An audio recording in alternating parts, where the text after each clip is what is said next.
मेरे बच्चे, आने वाले कल की चिंता तुम्हें सता रही है, क्योंकि जैसा तुमने सोचा था अब तक वैसा कुछ खास हुआ नहीं है।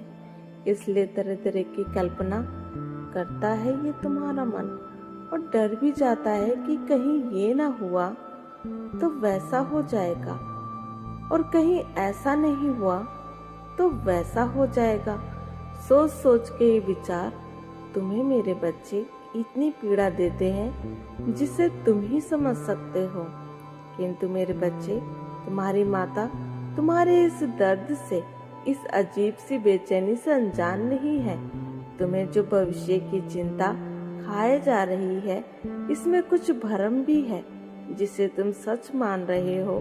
जो आए दिन निगेटिव ऊर्जा तुम्हें घेर लेती है, उससे तुम्हें बाहर निकलना होगा मेरे बच्चे, क्योंकि ये तुम्हारा सच नहीं है।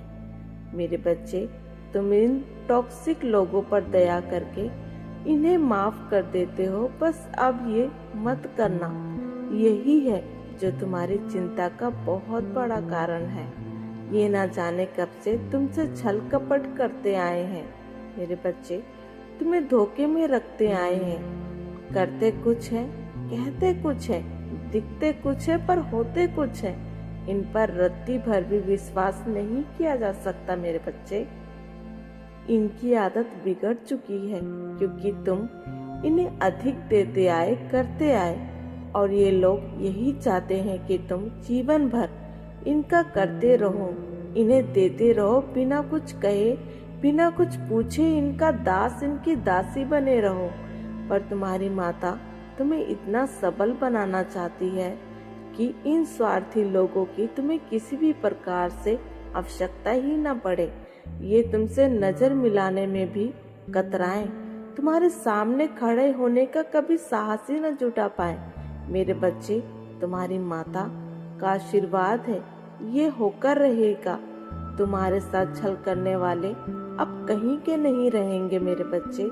अकेले रहो पर मस्त रहो, खुश रहो। मैं तुम्हें बहुत कुछ देने जा रही हूँ जिसका कोई अंत नहीं है मेरे बच्चे। मेरे बच्चे, तुम्हारी खुशियों का अब कोई अंत नहीं है मेरे बच्चे। नई जर्नी की शुरुआत हो रही है। मैंने तुम्हारे शत्रु की कमजोर कड़ी पकड़ ली है। अब कोई तुमसे कुछ छुपा नहीं पाएगा, ना ही तुम्हें कोई चोट पहुंचा पाएगा। मेरे बच्चे, तुम्हें एक मौके की तलाश थी मेरे बच्चे, अब मैं तुम्हें वो मौका दे रही हूँ। जय माता दी।